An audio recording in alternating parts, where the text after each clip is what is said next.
yang tersimpan di surga bagi kita. Nah, kita yang bagaimana? Dengarkan ayat 5. Ternyata tidak untuk semua orang yang mengaku Kristen, yaitu kamu yang dipelihara dalam kekuatan Tuhan karena apa kita?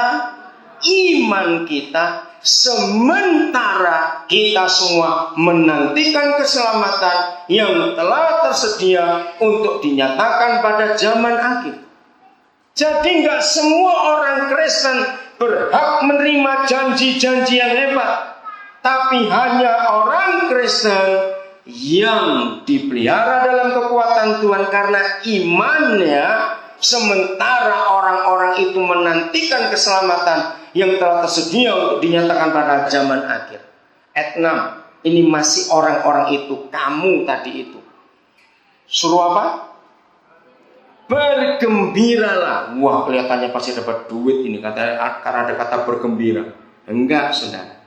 Bergembiralah akan hal itu, sekalipun kapan? Sekarang ini, untuk seketika kamu harus berduka cita oleh berapa hal? Berbagai-bagai pencobaan. Maksud semuanya itu ialah untuk membuktikan kecantikanmu, kecakapanmu, kesehatanmu. Membuktikan apa kita, saudara? Kemurnian imanmu yang jauh lebih tinggi nilainya daripada emas yang fana, yang diuji kemurniannya dengan api, sehingga kamu memperoleh 3 hal ini. Catat lagi 3 hal ini. 1, puji-pujian. 2, kemuliaan. Dan 3, kehormatan pada hari Yesus Kristus menyatakan diri. Roh Kudus, Engkau jamah kami supaya kami tidak menjadi Kristen yang cengeng, gampang menyerah dan menangis ketika ujian iman datang. Kami berjanji untuk kami teguh berdiri, dan kami bersuka cita kalau ada orang-orang memusuhi kami, karena itu ujian iman kami dalam nama Yesus. Saudara, siapapun juga kita, maka ujian iman itu harus sampai kepada kita semua.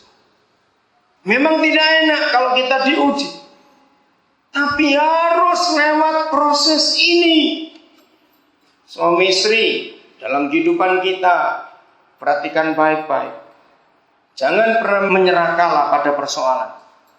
Saya tanya kepada saudara, orang kaya, suami istri yang kaya sekalipun punya masalah tidak? Pasti punya. Nah, berarti saya tanya lagi, bupati, gubernur, presiden punya masalah tidak? Jenderal punya masalah tidak? Dengarkan ini baik-baik.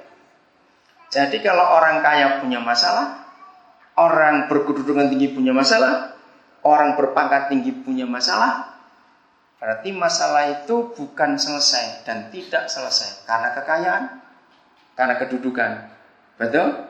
Karena pangkat, tidak.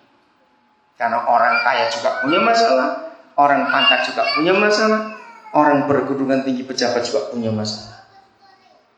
Jadi masalah itu nggak usah diurus, nggak amin lagi, biarin saja. Nanti kan lewat sendiri. Karena dalam hidup pasti ada. Nah, kalau kita mengenal konsep itu, maka ketika ujian iman itu datang, itu yang harus kita terima dengan baik. Kita harus bersyukur betul apa yang Tuhan sediakan. Saya memberi kesaksian 3 saudara kita dari Nabire yang sekolahnya bareng, itu Prasetyo, adiknya Benny, lalu Yuni dan Citra, anaknya Kak Yos. Nah, seharusnya mereka itu lulus bareng, ujian bareng. Tapi Pras tertinggal, dan Yuli dan Citra sudah dinyatakan lulus, ujian sudah selesai, mereka akan wisuda tanggal 19 Mei nanti, bulan depan. Nah, Pras mundur Oktober. Nah, waktu dia gagal mundur, dia telepon saya, dia menangis, dia kecewa sekali. Padahal dia itu hampir tiap hari bolak-balik ke Batu, dari Malang ke Batu, dari Malang ke Batu, karena salah satu dosen pembimbingnya dari Batu. Nah, dia siap untuk diuji. Saudara, waktu saya dengar perjuangannya itu, saya belajar. Mereka 3 sebetulnya semua dapat kesempatan bulan Oktober. Tapi mereka itu maksa ingin cepat kembali ke Nabire untuk jadi guru cepat di sini. Nah, mereka itu maju. Nah, di situ saya melihat anak Tuhan yang benar harus seperti para mahasiswa itu yang ingin cepat selesai. Walaupun belum waktunya ujian, tapi kalau mereka sudah siap, berhak untuk mengajukan diri. Betul tidak? Nah, saudara masih ingat dalam Mazmur, Daud pernah berkata 3 kali yang saya pernah temukan dalam kitab Mazmur. Dan itu jadi lagu yang paling gak disukai banyak orang Kristen. Ujilah aku Tuhan, cobalah aku Tuhan. Itu pertama kali Pak Niko ngarang lagu itu, wah yang protes banyak. Sombong betul kamu nantang Tuhan. Ujilah aku, cobalah aku. Saudara, enggak nantang. Karena memang ada firman yang seperti itu. Ujilah. Nah, bedanya apa dengan doa Bapa kami? Janganlah bawa kami dalam pencobaan, melainkan lepaskanlah kami dari yang jahat, karena Engkau yang punya semuanya itu dah. Apa bedanya? Kenapa di doa Bapa kami minta jangan uji kami, lepaskanlah kami dari pencobaan, jauhkanlah kami dari yang jahat. Tapi kenapa pemazmur menulis ujilah aku Tuhan, cobalah aku, lihatlah jalanku, ketahuilah pikiranku. Apa bedanya? Saudara nggak usah berdebat dengan teologi, konsep teologi, semuanya benar. Doa Bapa kami benar, doanya Daud benar. Masalahnya kita di kelas apa? Oke, masih ingat yang pernah di SD lah, SD, SMP, SMA, lihat?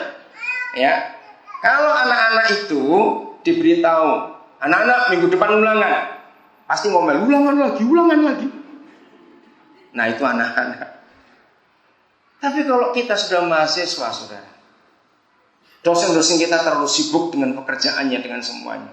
Dan diri mahasiswa seperti Pras, Yuli, dan Citra ini, mereka siap. Tapi mereka belum diberi kesempatan. Mereka maju. Mereka nawarkan diri, kami sudah siap. Betul?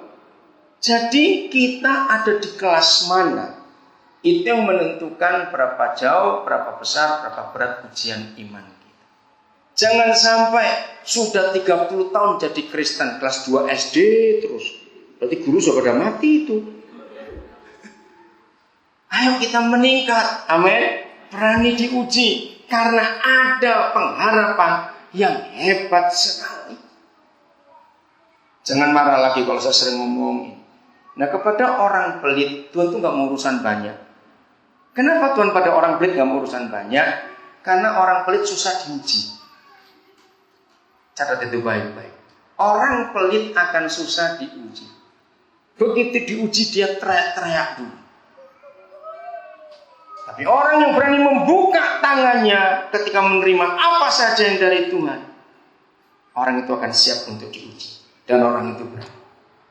Saudara, ketika Tuhan pilih Maria, kalau kita lihat itu, kenapa dia pilih Maria? Karena Tuhan tahu Maria sudah siap. Berani dia mati. Bayangkan kalau Tuhan gak pakai, tidak meneliti hati Maria.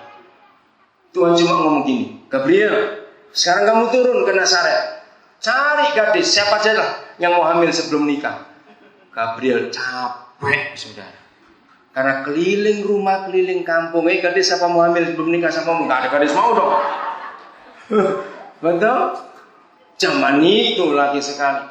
Kenapa Gabriel gak perlu capek-capek dari surga langsung ke rumah Maria? Sebab surga sudah menguji siapa di antara gadis-gadis pada zaman Maria yang siap. Ternyata cuma Maria yang siap. Maka itu ketika Gabriel datang menjelaskan maksud kunjungannya. Sekarang saudara baca Lukas 1 ayat 38-39, luar biasa.